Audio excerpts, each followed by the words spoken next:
अस्सलाम वालेकुम आइगे नुंसीजराबा इसिनाव आइगे सब्सक्राइबर मयाम आइना मुकन सलाम तवजरे अस्सलाम वालेकुम वरहमतुल्लाहि वबरकातु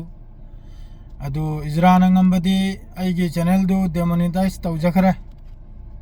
अदु नुंगाइबोदि नुंगाइते अदु सु तवजनी माना ngamyain तवरिमने अदुगी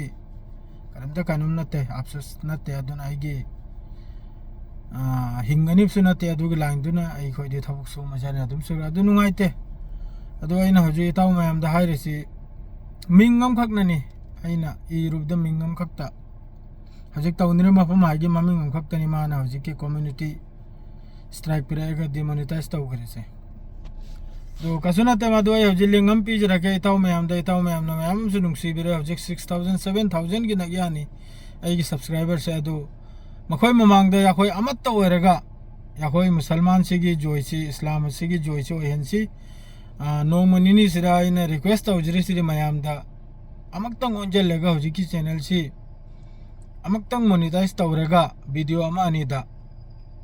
अदुगो मखोय बमते हंसी आई वीडियो अमा अनी अदुम हकलके अदुरे येंगलेगा मोनेटाइज तवहंसी अदु खक्तनी अदु सांगबुदी सांगने चंगनी आइना खंगी करदे 4000 करायर सी याम सांगखरबा कनमनी